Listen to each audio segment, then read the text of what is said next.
യേശുവിനെ പോലെയാകാം പ്രതിദിന പ്രഭാത ധ്യാനത്തിലേക്ക് ഏവർക്കും കർത്താവായ യേശു ക്രിസ്തുവിൻ്റെ നാമത്തിൽ സ്വാഗതം. ഇന്ന് പകൽക്കാലം നാം ആയിരിക്കുന്നത് യേശു നന്മ ചെയ്തുകൊണ്ട് ശബത് ആചരിച്ചു എന്നുള്ളതായ ഒരു വിഷയത്തിന്മേലാണ്. സത്യവേദ പുസ്തകം ഇപ്രകാരം നമ്മോടായി പറയുന്നു. ലൂക്കോസ് എഴുതിയ സുവിശേഷം അതിൻ്റെ 6-ാം അധ്യായം അതിൻ്റെ 9-ാമത് വാക്യത്തിൽ യേശു അവരോട്, ഞാൻ നിങ്ങളോടൊന്ന് ചോദിക്കട്ടെ, ശബത്തിൽ നന്മ ചെയ്യുകയോ തിന്മ ചെയ്യുകയോ ജീവനെ രക്ഷിക്കുകയോ നശിപ്പിക്കുകയോ ഏത് വിഹിതം എന്ന് പറഞ്ഞു.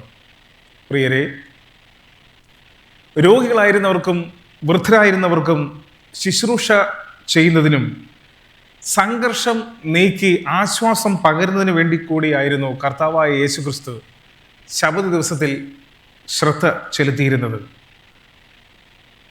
ഇന്ന് ന്യായപ്രമാണത്തെ തള്ളിപ്പറയുന്ന നാമധേയ കൂട്ടത്തിലെ ശുശ്രൂഷകരെന്ന് അവകാശപ്പെടുന്ന പലരും, മുൻപ് പരീശന്മാരായിരുന്നതായ പലരും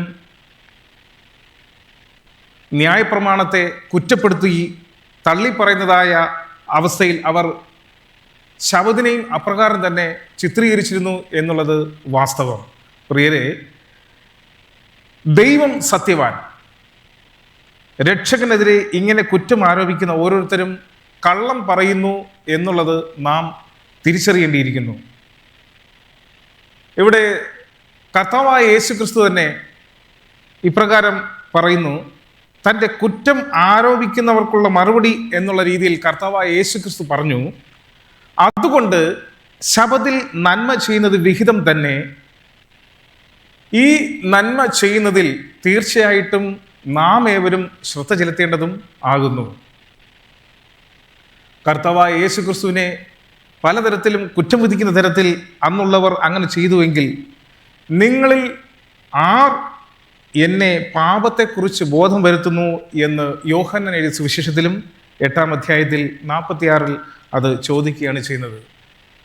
തീർച്ചയായിട്ടും ഇതിൽ നാം തിരിച്ചറിയേണ്ടുന്നത്, മനുഷ്യൻ ശബത് വേണ്ടിയല്ല, ശബത് മനുഷ്യന് വേണ്ടി എത്രേ ഉണ്ടാക്കപ്പെട്ടത് എന്ന് യേശു പറഞ്ഞ വചനങ്ങളെ തന്നെയാണ്.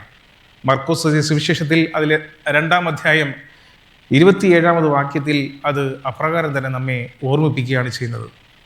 എല്ലായ്പ്പോഴും നാം നന്നായിരിക്കേണ്ടതിനും ഇന്നത്തെ പോലെ തന്നെ നാം ജീവനോടെ രക്ഷിക്കപ്പെടേണ്ടതിനുമൊക്കെയായി നാം നമ്മുടെ ദൈവത്തെ ഭയപ്പെടുവാൻ തക്കവണ്ണം വിശുദ്ധ ശബതുകളെ നാം ആചരിക്കുമ്പോൾ മറ്റുള്ളവർക്ക് നന്മ ചെയ്തുകൊണ്ടും തിന്മയായത് യാതൊരു കാരണവശാലും പ്രവർത്തിക്കാതെ അവർ എല്ലാ രീതിയിലും അനുഗ്രഹം പ്രാപിക്കുന്നതിനും നാമും ആ അനുഗ്രഹത്തിൽ പങ്കാളികളാകേണ്ടതിനും നാം ശ്രദ്ധ ചെലുത്തേണ്ടത് ആവശ്യമാണ്. തീർച്ചയായിട്ടും അപ്രകാരം ഇന്ന് പകൽക്കാലം ഇത് ശ്രവിക്കുന്ന എല്ലാവരിലും ആ അനുഗ്രഹം ദൈവത്തിൽ നിന്നുണ്ടാകുവാൻ സർവശക്തനായ ദൈവം അനുഗ്രഹിക്കട്ടെ എന്ന് മാത്രം പറഞ്ഞുകൊണ്ട് തിരുവേന ഭാഗത്തിൽ ഇരുന്നുകൊള്ളുന്നു. നമുക്കൊരു നിമിഷം കണ്ണുകളടയ്ക്കാം, പ്രാർത്ഥിക്കാം.